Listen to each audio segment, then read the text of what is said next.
El otro día vi una noticia de El Confidencial que hablaba pues de que los martes electorales, entre comillas, que es como define pues estas políticas claramente electoralistas por parte de Pedro Sánchez, el PSOE, justo antes de las elecciones municipales y locales, pues iban a tener un coste sobre la mayor parte de la población, ¿no? La gente que suele pagar los impuestos. Y entonces se vinculaba que se hayan aumentado una serie de medidas, como digo, electoralistas, con el hecho de que la gente va a pagar más. Y eso es técnicamente falso y se puede demostrar y te puedo convencer y podemos convencer a todas aquellas personas a las que les paséis este vídeo.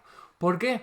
Porque en realidad no se ha aumentado ningún impuesto para pagar este tipo de medidas. Ninguno. Entonces, no tiene sentido decir que lo que estamos ya pagando va a servir para pagar una medida que se acaba de poner en marcha o que se va a poner en marcha dentro de poco, ¿no? Y además que tenemos que tener en cuenta que el propio Estado español tiene déficit público sistemáticamente, como la inmensa mayoría de los países, no es algo negativo per se. Entonces, lo único que ocurre es que estas medidas que se van a aplicar van a estar financiadas a cargo de bonos públicos, es decir, de deuda pública. Con lo cual, no es la mayoría de la población que paga impuestos la que va a pagar esta medida. En todo caso, serían los inversores financieros que compren estos bonos públicos, que por cierto normalmente suelen ser personas con capacidad económica. Gente que no tiene ingresos no puede comprar bonos públicos y el que tiene cierto ingreso puede comprar poco. Los grandes tenedores de deuda pública suelen ser grandes empresas. Y si alguien luego comenta que, bueno, esa deuda pública habrá que devolverla y tal, también tengo mi contraejemplo, mi contraargumentación para demostrar que ni siquiera eso es así, porque la deuda pública es una herramienta de política económica que se mantiene a lo largo del tiempo y que se va refinanciando una y otra vez, y mientras el Banco Central esté detrás, esté respaldando esa política, no hay por qué pagarla. Fijaos lo que estoy diciendo, ¿no? Yo sé que es contraintuitivo y esto hace 10 años a mí me habría chirriado mucho, pero después de leer mucha teoría monetaria moderna, lo veo clarísimo y por eso voy con estos mensajes contraintuitivos de que la deuda pública es una herramienta de política económica que sirve para financiar los gastos públicos sin que tenga por qué haber algo negativo. Y esto es lo que voy a argumentar a continuación. Y quiero dejar claro que no estoy defendiendo las medidas de Pedro Sánchez. Lo que digo es que, más allá de que nos parezcan bien o mal esas medidas, no me interesa meterme ahí, a mí no me gustan y la habría hecho yo muy diferente. Al margen de eso, lo que no se puede decir es que esas medidas las va a pagar la mayoría de la población, como reza el artículo de El Confidencial, porque no es cierto y no se puede desinformar. Y aquí donde hay desinformación, pues aparezco yo para denunciarlo. Venga, vamos a verlo. Esta es la noticia, artículo de opinión o no sé cómo llamarlo, o noticia así del Confidencial, ¿no? Fijaos cómo se titula. Bueno, primero hay un antetítulo, no sé cómo se llama, el reparto del estado del bienestar. Y el título es La España que tira del carro. ¿Qué hogares pagarán la factura de los martes electorales? Y luego, en la entradilla, como se llame eso, el gobierno ha lanzado un órdago en esta campaña colocando miles de millones de euros en ayudas públicas a jóvenes y mayores para captar su voto.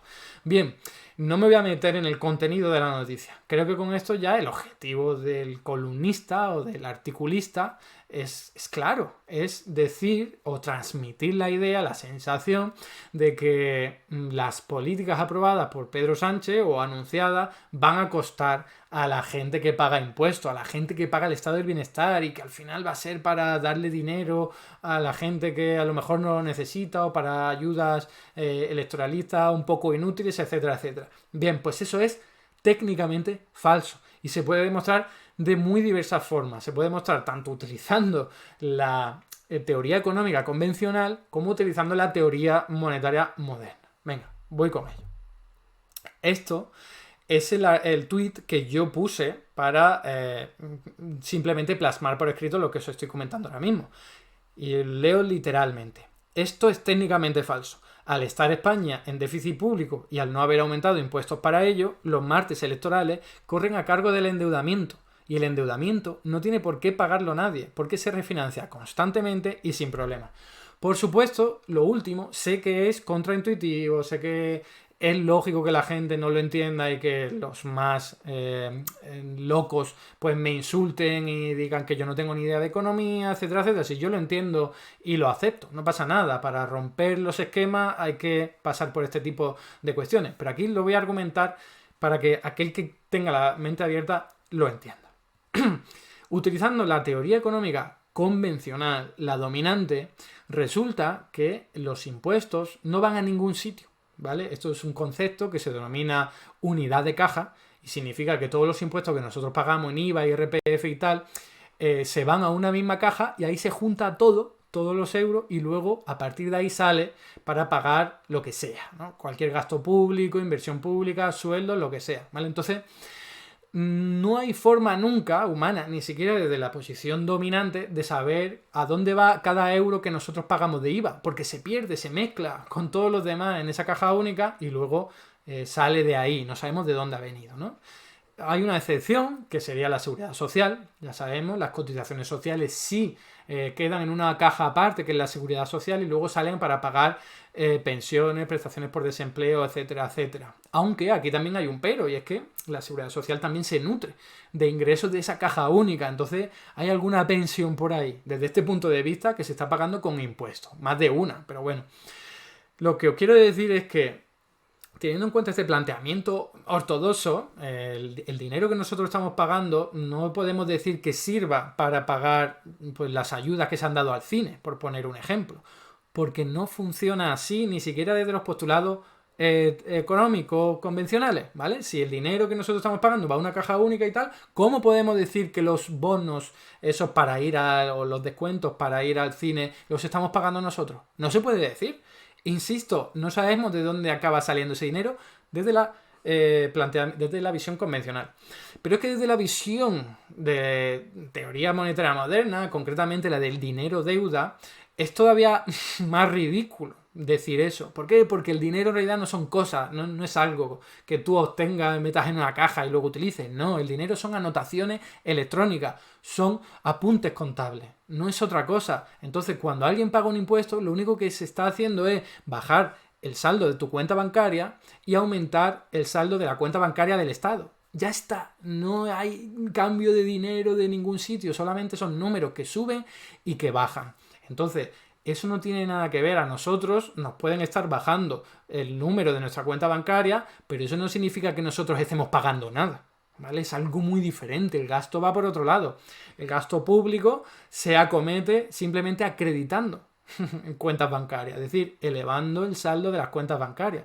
Entonces hay que desvincular lo que se paga en impuestos con lo que se gasta políticamente, ¿no? Desde lo público.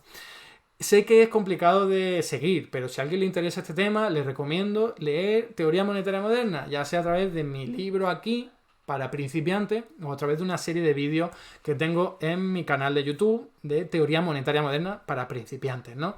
Pero no me interesa tanto detenerme ahí como en hacer una reflexión que todo el mundo va a captar sin ningún tipo de duda. Y es la siguiente. La deuda pública, ya estamos hablando, vuelvo a lo mismo de antes, incluso utilizando la visión convencional. Si estamos en déficit público, que no sé si he traído aquí creía que había tenido un gráfico, pero no lo he debido me lo he debido dejar en el tintero. Bueno, no pasa nada. Si nosotros tenemos déficit público, significa que estamos gastando más de lo que ingresamos desde el Estado, ¿no? Entonces significa que esa diferencia la tenemos que obtener a partir de endeudamiento público.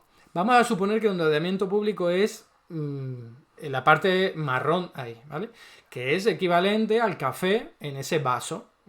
Esa es la parte de café y lo blanco sería la leche. Entonces, lo importante para saber cómo nos gusta el café es la proporción entre el café y la leche. Voy a utilizar esa metáfora para referirme a la deuda pública. Yo os estaba diciendo que como España siempre está en déficit público, siempre está refinanciando su deuda pública. Y es verdad, tiene que pagar intereses por ello, que por cierto se controlan desde el Banco Central Europeo para que sean más bajos. Pero aquí la clave es que cuando haya que pagar, se refinancia la deuda. Aumento la deuda. Y eso es lo que está explicando que cada año la deuda pública, en términos de euros, cada año sea superior. Y aquí podéis ver en esta ilustración, en este dibujo, en este bosquejo, cómo la cantidad de deuda en euros aumenta. Utilizando esta metáfora, en este café, en este vaso de café, la proporción de café sobre la leche habría aumentado, ¿no? Y esto nos podría estar diciendo que tenemos un problema, que tenemos mucho café en comparación al vaso, que tenemos mucha deuda en comparación al tamaño económico del Estado. Pero recordad que el tamaño económico del Estado también crece. Es decir, que el vaso de leche crece también. Y fijaos que en este caso, si crece el café y por lo tanto la deuda pública, pero también crece la leche, el tamaño de la economía, entonces la proporción puede ser la misma o incluso menos que la que teníamos antes, ¿no? Es verdad, tenemos más granos de café, pero como también tenemos mucha más leche, quizás la proporción es menor y ahora esté más aguado el café, no tenga menos concentración de café. Pues esto es básicamente lo que ocurre con la deuda pública. El número de euros de deuda pública nos da igual, a ver si se queda en la cabeza de alguna forma, alguna vez, que el número de euros de deuda pública suele crecer en la inmensa mayoría de los países del mundo. Aquí tenéis los datos para España. Y no pasa nada, no pasa nada. Todos los países del mundo tienen esta evolución. Lo importante no es esto, no es los granos de café, sino su proporción en el vaso de leche. Eso es lo importante y aquí lo tenemos. Este es el gráfico que merece la pena analizar, que es la cantidad de deuda pública en porcentaje del Producto Interior Bruto. Y fijaos, en los últimos trimestres baja, a pesar de que, como aquí podéis ver, en euros no ha dejado de bajar. Sí. Por eso vemos a los medios de comunicación de derecha siempre diciendo la deuda pública, nuevo récord, y a los economistas de derecha también, nuevo récord, como si eso fuese algo malo, algo negativo per se. No, es lo normal, pasa en todos los países del mundo, casi todo. Entonces, lo importante es ver si de verdad hay cuánta proporción de deuda pública hay en comparación con el Producto Interior Bruto del país, que es la capacidad de pago que tiene la economía en general. Por eso yo decía que no pasa nada si aplicamos una serie de medidas, estas, electoralistas o las que sean, porque no lo pagamos nosotros. No lo pagamos nosotros, van a cargo de la deuda pública, que si se va aumentando en unos niveles razonables, como podemos ir viendo aquí, o que esto ya sería más debatible y tal, simplemente podríamos tener el resultado de que va bajando el volumen de deuda pública sobre el Producto Interior Bruto. Como ahí podéis ver, no creáis que en este gráfico, cada vez que ha bajado este indicador, los granos de café estaban cayendo. No, estaban aumentando, pero aumentaban más rápido el volumen de leche. Y entonces quedaba más reducida la concentración de café. A ver, ya está. Esto es lo que yo os quería comentar. Cómo en realidad hay una mala comprensión de las cuentas públicas y cómo se considera que por aumentar el gasto público ya la gente va a tener que pagar más impuestos. No es así. Mientras tengamos déficit público, esto va a cargo de la deuda pública y no tiene por qué ser mala, por lo que he dicho y también por otros motivos en los que no quiero detenerme aquí, pero sería básicamente que si el Banco Central Europeo nos va a apoyar esta cantidad de deuda pública, no es preocupante ni tampoco el doble. ¿Vale? Japón tiene una deuda pública de 250% sobre el Producto Interior Bruto y no tiene problemas para devolver la deuda. ¿Por qué? Pues simplemente por lo que os estoy diciendo, porque mientras el Banco Central quiera, puede pagar toda la deuda que quiera y hacerla sostenible. Hasta aquí el vídeo de hoy. Muchas gracias por estar ahí y si te ha resultado interesante, no dudes en comentar, darle like y compartir, que la teoría económica dominante no se combate sola.